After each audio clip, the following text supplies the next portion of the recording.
Bonjour bien-aimés en Jésus-Christ. Quel plaisir d'être encore avec vous pour ces moments où nous partageons notre temps appelé instant prophétique. Que Dieu nous fasse du bien ensemble. Dans ces moments qu'on appelle instant prophétique, je voudrais partager avec nous tous sur les surnaturels activés.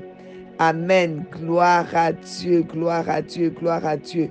Bien-aimés, vous savez tous que notre Dieu est surnaturel. Donc, surnaturel ou spirituel, je vais dire la même chose. La Bible dit dans Jean 4, 24, Dieu est esprit. Il faut que ce qu'il adore, l'adore en esprit et en vérité. Bien-aimés, les dieux que nous servons, les dieux que nous prions, les dieux que nous aimons, les dieux qui nous a créés, les dieux qui est devenu notre Père, les dieux qui est toujours là autour de nous. C'est un Dieu qui est surnaturel, qui est donc esprit, qui est surnaturel, au-dessus des naturels. Il est surnaturel. Donc c'est un esprit. Et l'adoration, la prière qu'on doit faire à un Dieu spirituel, ça doit être aussi spirituel. Ça doit être esprit, donc spirituel, surnaturel. Un Dieu esprit, donc qui est surnaturel, on ne peut pas lui adresser des prières euh, du bas niveau, c'est-à-dire du naturel ou des prières sans le mouvement de l'esprit ou sans l'essence même spirituelle. Et au chapitre des 4 de Jean, verset 23, on dit, mais l'heure vient et elle est déjà venue où les vrais adorateurs, euh, où les vrais adorateurs adoreront les Pères en esprit et en vérité, car ce sont là les adorateurs que les Pères demandent. Oui, notre Père céleste demande des adorateurs en esprit. Il est temps que nous soyons vraiment des adorateurs en esprit, c'est-à-dire des adorateurs surnaturels. Oui, des adorateurs surnaturels. Tu es surnaturel parce que dès le départ, Genèse chapitre 1er, le verset 27, la Bible dit que Dieu nous a créés à son image. Il a créé Adam et Ève. Il créa à son image et à sa ressemblance. Dieu esprit, qui est donc esprit, qui est surnaturel, quand il crée à son image, à sa ressemblance.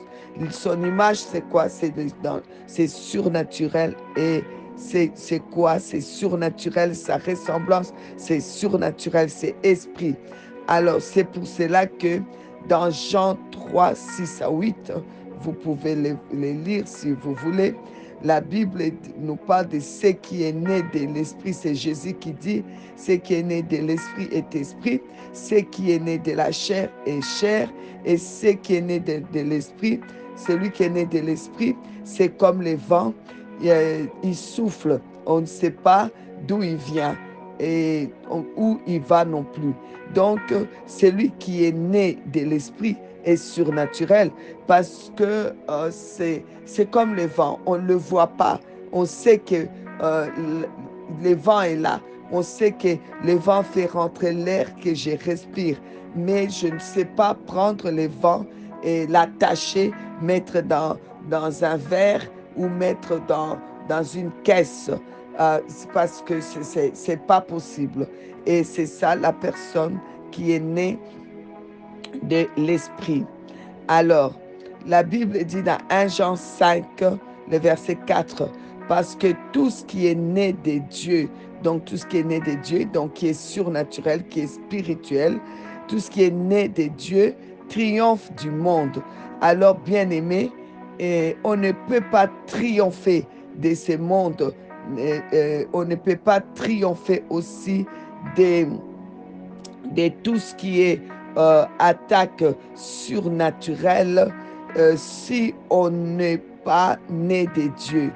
Il faut naître vraiment de Dieu pour gagner. Alors, c'est que nous devons bien retenir que nous sommes créés esprit. Alors, étant créés, étant que nous sommes esprit, parce que tout être humain sur cette terre, il a un corps, il a une âme, il a un esprit. Même si tu n'as pas encore reçu Jésus-Christ dans ta vie, tu n'as pas fait la paix avec Dieu, tu as un esprit. Cet esprit est juste stérile, comme, comment dire, comme désactivé. Oui, comme un peu comment, euh, dans l'état, comment dire, inactif, donc un peu, on peut dire mort spirituelle, mais l'esprit, elle est quand même là, ça peut être activé. Alors, donc, d'ailleurs, la preuve, c'est que en tant qu'esprit, tu ne mourras pas vraiment, dans le sens que euh, tu vas aller dans ce qu'on appelle euh, en enfer si tu n'as pas suivi Jésus-Christ, et ton esprit va vivre là-bas éternellement, dans les feux éternels, avec toutes sortes de souffrances. Mais lorsque tu reçois Jésus-Christ, ton esprit reste aussi éternel, va vivre éternellement, mais ça va vivre auprès du Seigneur Jésus-Christ dans son ciel, au paradis.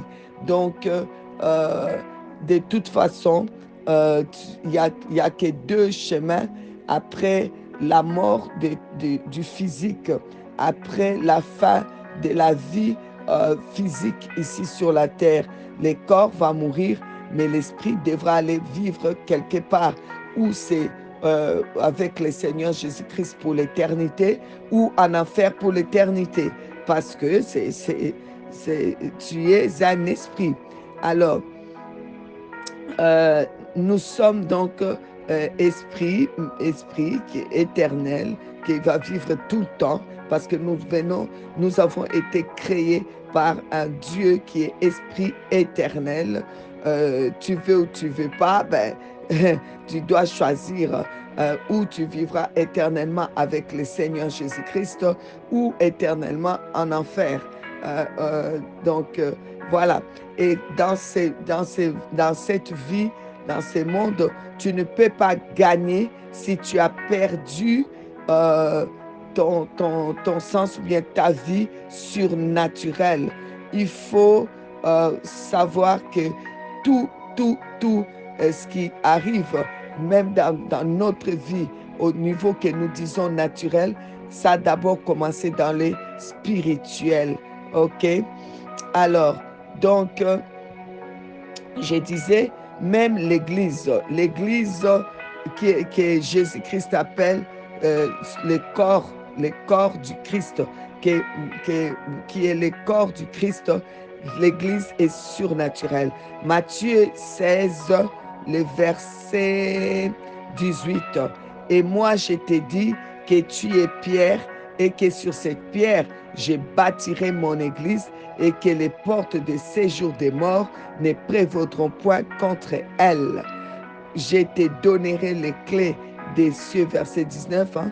Je te donnerai les clés du royaume des cieux. Ce que tu lieras sur la terre sera lié dans les cieux. Ce que tu délieras sur la terre sera délié dans les cieux.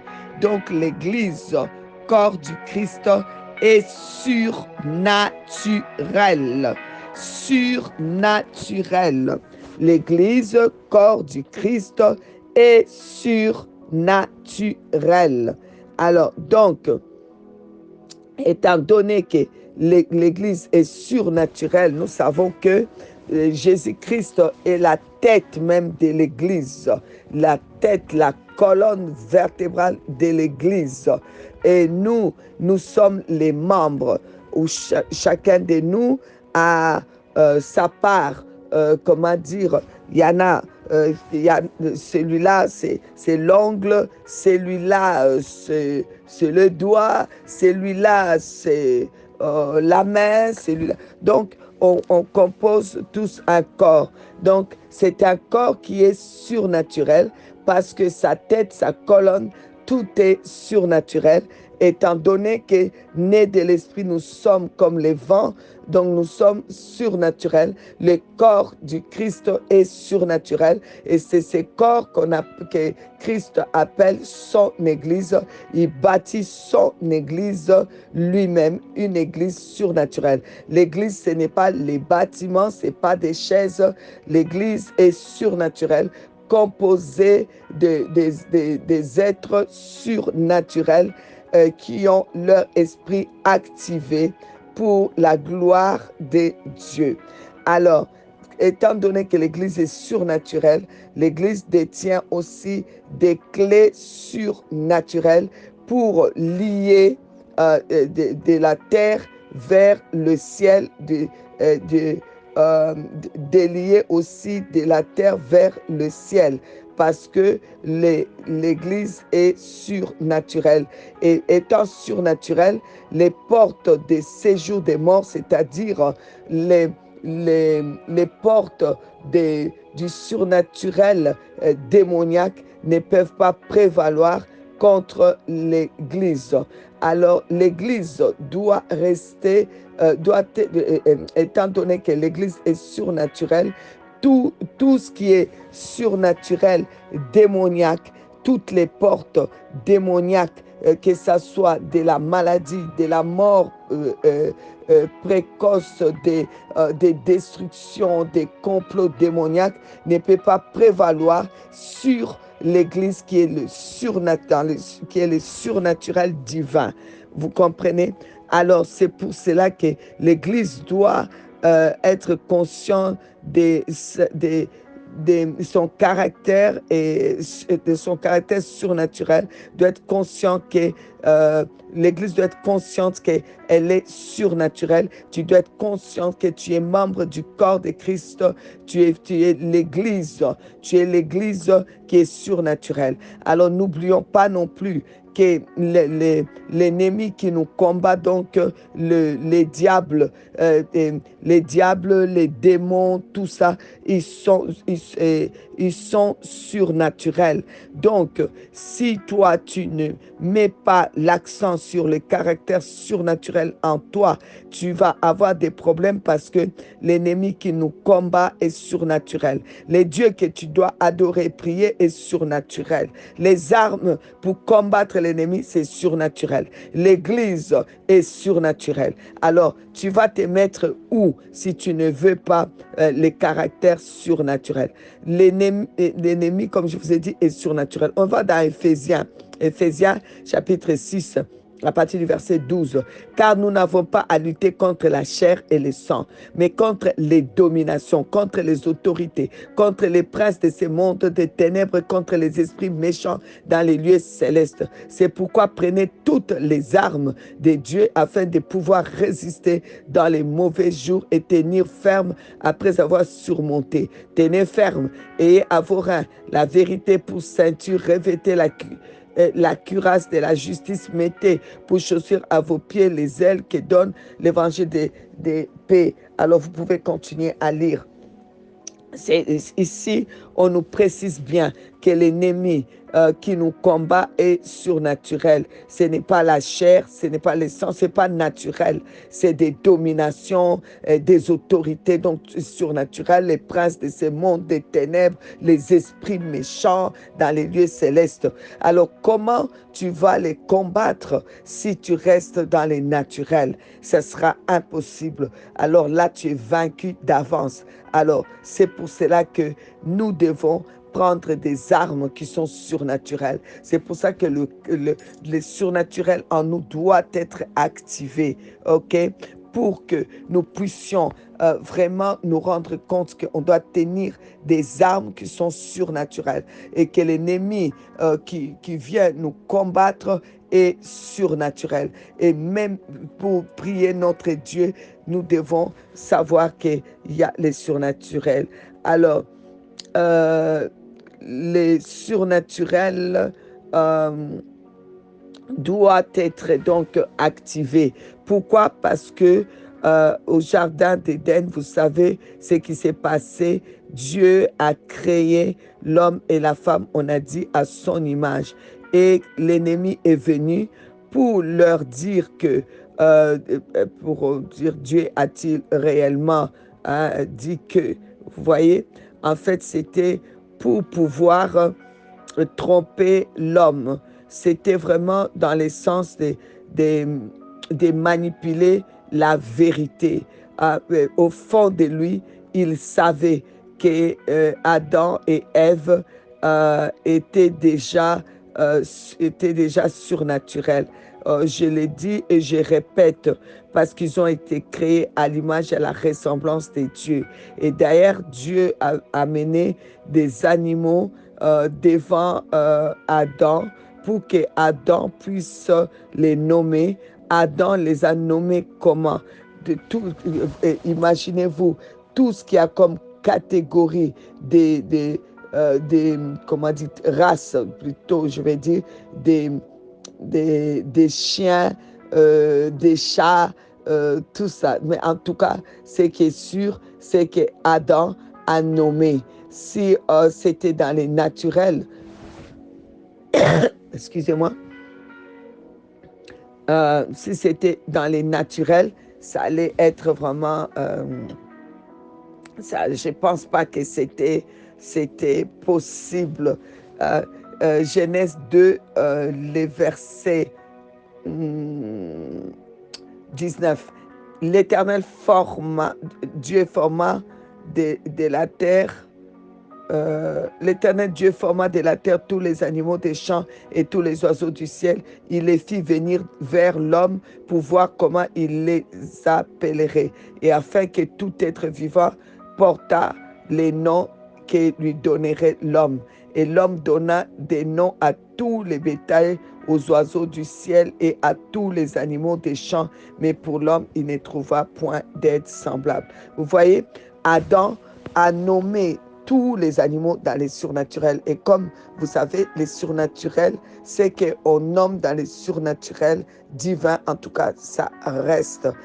C'est pour cela que quand on nous parle d'Apocalypse, on nous parle des lions des tribus de Juda, on nous parle de l'agneau. Donc les lions, l'agneau, on va voir ces animaux-là encore au ciel.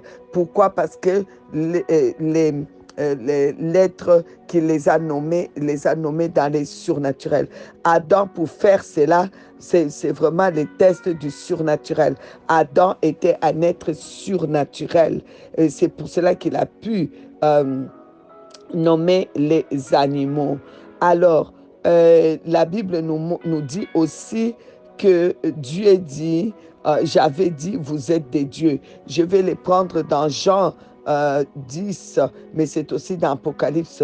Je vais prendre dans Jean 10, 34. Jésus leur répondit, n'est-il pas écrit dans votre loi, j'ai dit, vous êtes des dieux. Dieu avec un petit d, ok? Dieu avec un petit d. Pourquoi des dieux? Parce que nous sommes nés des dieux. Et ce qui est né des dieux, c'est des petits dieux, quoi. Dieu, un grand Dieu engendre des petits dieux. Donc, des petits dieux qui sont donc des êtres surnaturels et qui peuvent voir et nommer dans les surnaturels, comme l'était Adam. Mais le diable va venir pour l'amener dans la désobéissance. Il va venir tordre la vérité pour l'amener dans la désobéissance. Et la désobéissance est aussi coupable que la sorcellerie, dit 1 Samuel 15, 23. Car la désobéissance est aussi coupable que la divination ou la sorcellerie. Et la résistance ne l'est pas moins que l'idolâtrie et les téraphimes. Alors, donc, vous voyez que l'ennemi, ce qu'il voulait, c'est sortir l'homme du surnaturel divin pour l'amener dans le surnaturel démoniaque par les biais de la manipulation de la vérité. Vous comprenez?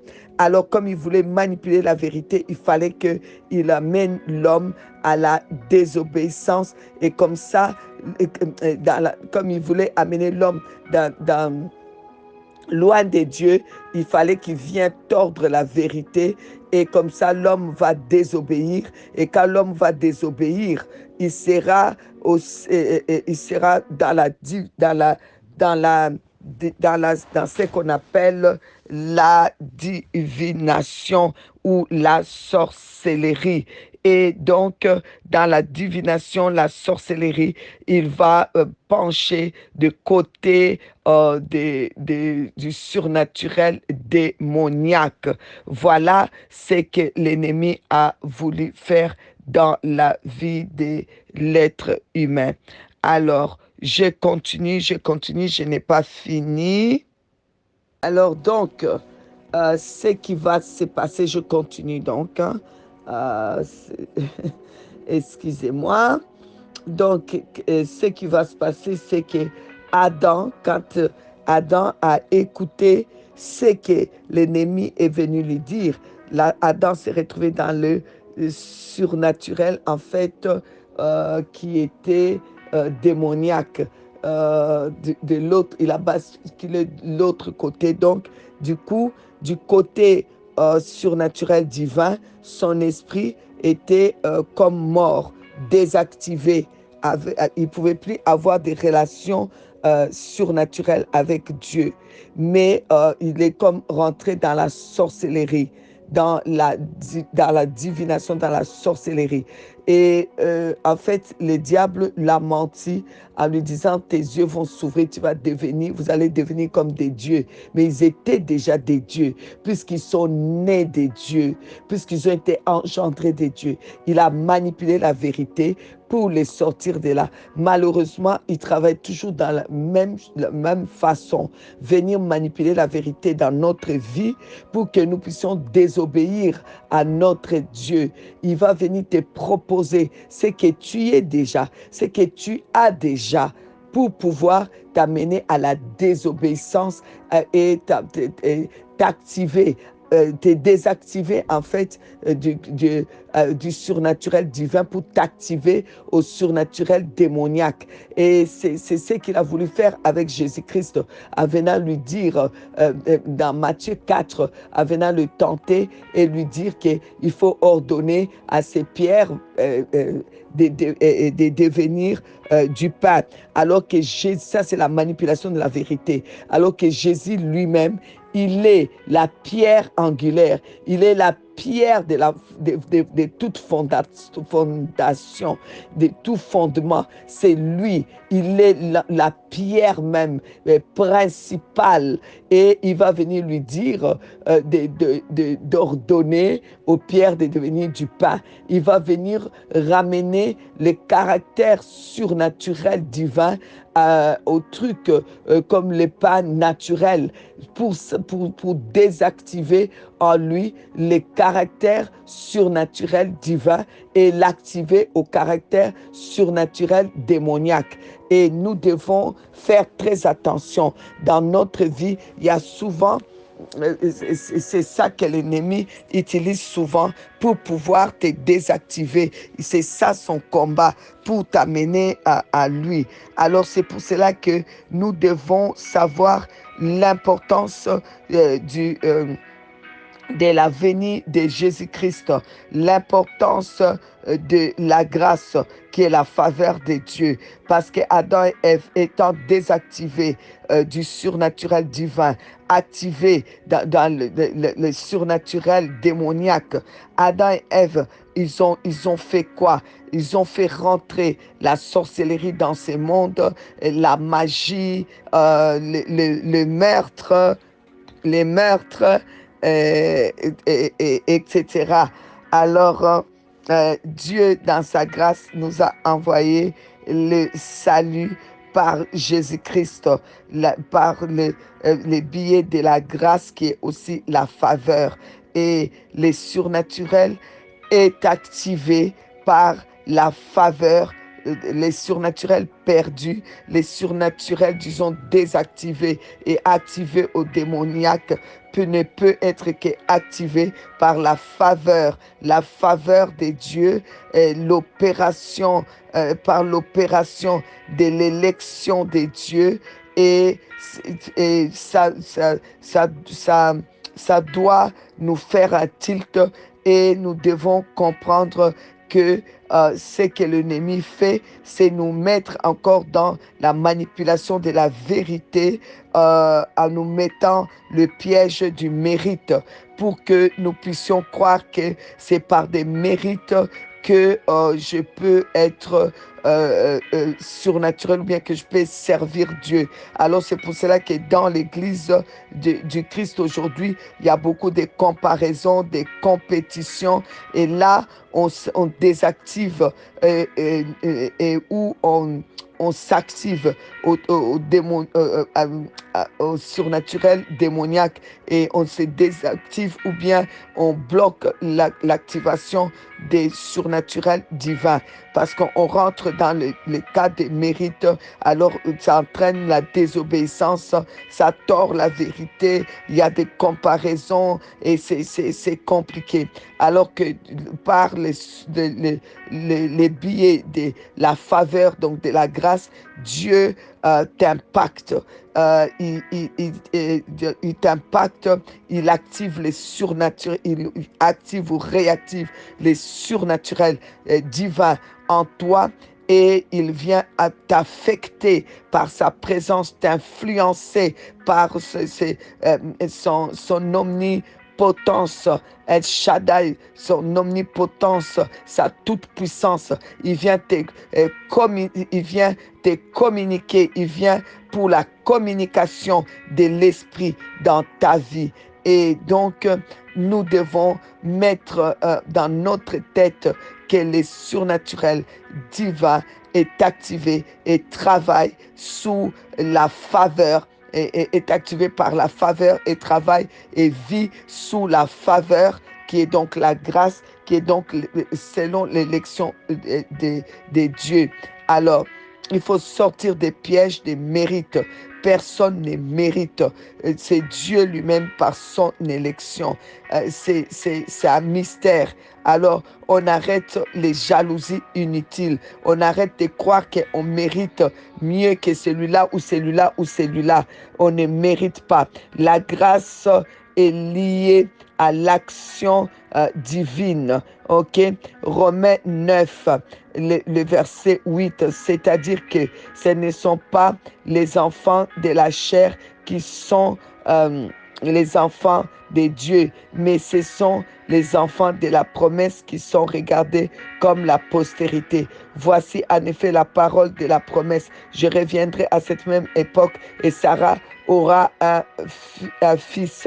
Le verset 10. Et de plus, il en fit ainsi de Rebecca qui conçut du seul Isaac notre père, car quoique les enfants ne fussent pas encore nés, et ils n'eussent fait ni bien ni mal, afin que le dessein de l'élection de Dieu subsista sans dépendre des œuvres et par la seule volonté de celui qui appelle. Il fit dit à Rebecca, l'aîné sera assujetti au plus jeune, selon qu'il est écrit, j'ai aimé Jacob et j'ai haï Ésaü. Que dirons-nous donc? Y a-t-il en Dieu de l'injustice? Loin de là. Car il dit à Moïse, je ferai miséricorde à qui je fais miséricorde, et j'aurai compassion de qui j'ai compassion. Ainsi donc, cela ne dépend ni de celui qui veut, ni de celui qui court, mais de Dieu qui fait miséricorde. Vous voyez ici, nous soulignons l'élection. Ça dépend de l'élection de Dieu. Donc de son choix. Ça dépend du choix de Dieu. Lorsque tu es sauvé, Sache que c'est le choix mûrement réfléchi de Dieu. La faveur de Dieu t'a localisé. L'élection de Dieu t'a localisé pour que tu puisses avoir, le salut. Alors, donc, quand Dieu te localise pour le salut, c'est-à-dire que Dieu t'a localisé pour activer les surnaturels en toi, activer les surnaturels qui a été désactivé à cause de la désobéissance. Il va l'activer en toi et tu vas marcher selon son élection. Tu as ta part dans le corps du Christ et il y a ce que le Seigneur a prévu d'avance, des œuvres pour que tu puisses accomplir cela. Personne ne pourra t'empêcher, sauf toi-même, par rapport à comment tu prends la grâce. Est-ce que tu crois que la grâce vient des mérites? C'est ce que le diable a aussi fait croire à Adam et Ève. Ils vivaient sous la grâce. Ils n'avaient pas demandé, ils n'avaient rien fait pour que Dieu puisse les créer à son image et à sa ressemblance. Ils n'avaient rien fait pour que Dieu fasse qu'ils soient surnaturels comme lui et que Dieu puisse les visiter et que chaque soir marcher et Adam entend ses pas, reçoit le Seigneur et tout. Et Adam n'avait rien fait pour avoir ses sens surnaturels de nommer les animaux. Tout était grâce, faveur. C'était des dons gratuits. Mais le diable est venu lui faire croire qu'il faut mériter en faisant ceci, en allant là-bas, cueillir.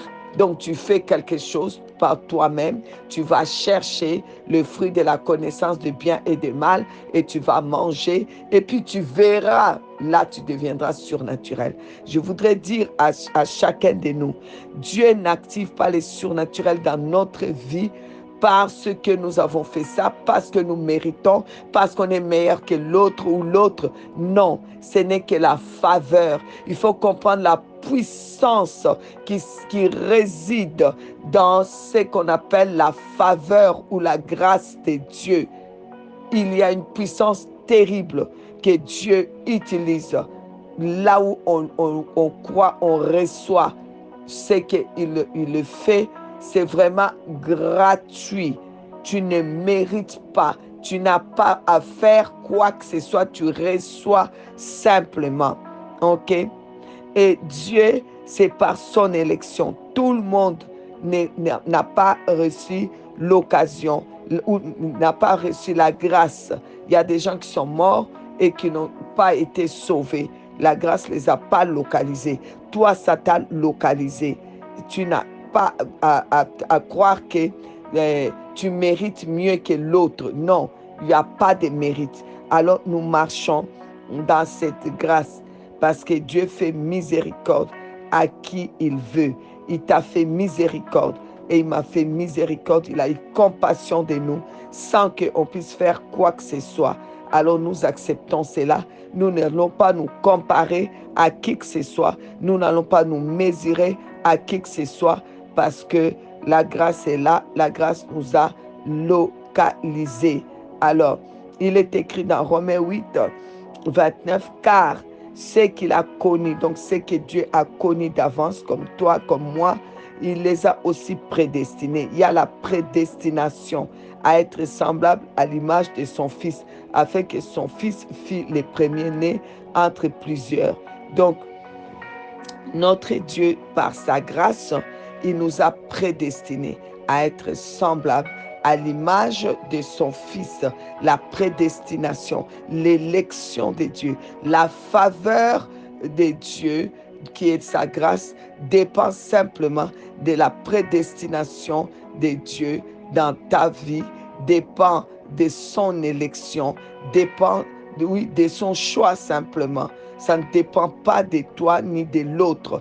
Alors, c'est vraiment inutile de se comparer, d'avoir de la jalousie envers l'un ou l'autre. Non. C'est que Dieu, au verset 30, c'est qu'il a prédestiné, il les a aussi appelés. Donc, quand tu as été appelé, c'est parce que Dieu t'avait déjà prédestiné. Alors, fais ce que tu as à faire, reste dans ce que Dieu t'a appelé sans te comparer. Et ce qu'il a appelé, il les a aussi justifiés. Il t'a déjà justifié, hein, et il les a aussi glorifiés. Tu es déjà glorifié.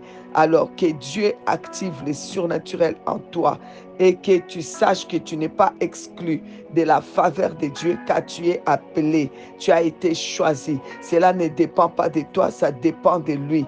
Quand il active maintenant les surnaturels en toi, et tu dois savoir qu'il t'avait déjà prédestiné, il t'a déjà glorifié. Alors tu ne resteras pas dans les échecs.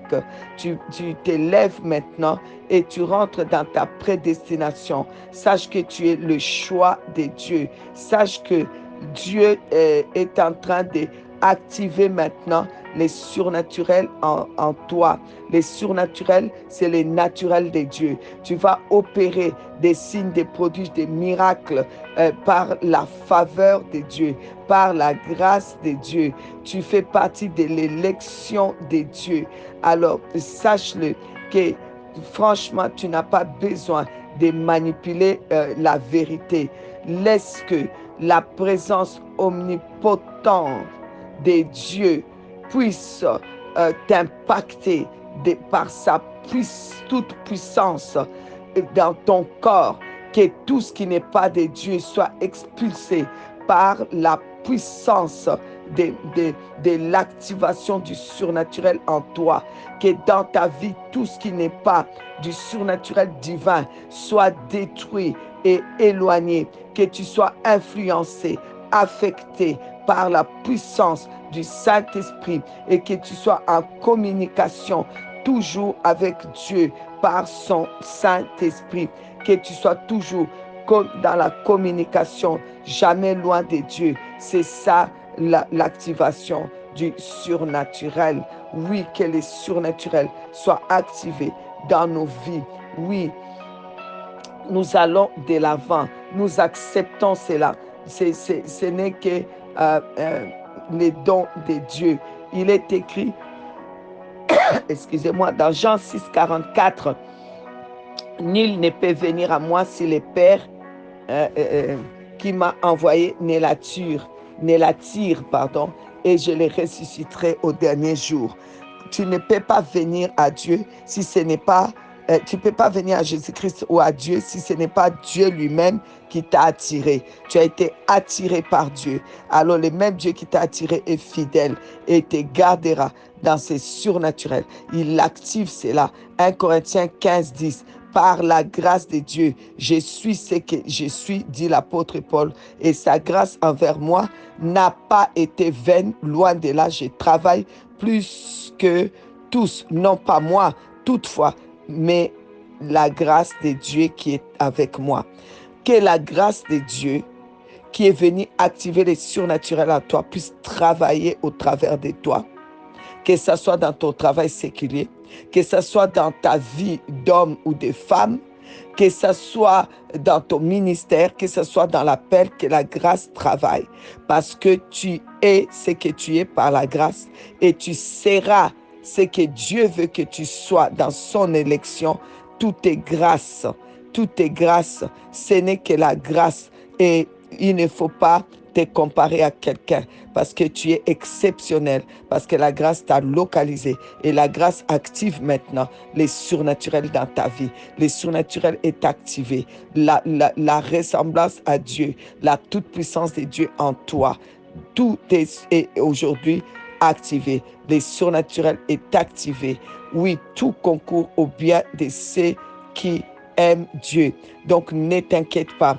Quoi qu'il arrive, ça ne sera pas parce que Dieu n'est plus avec toi, ou bien que parce que Dieu a choisi quelqu'un d'autre pour remplacer à ta place. Non, non, non. Ça sera toujours pour ton bien. Ça tournera toujours à ton bien. Que Dieu vous bénisse. Sortez du piège des mérites au nom de Jésus-Christ, au nom de Jésus-Christ, au nom de Jésus-Christ.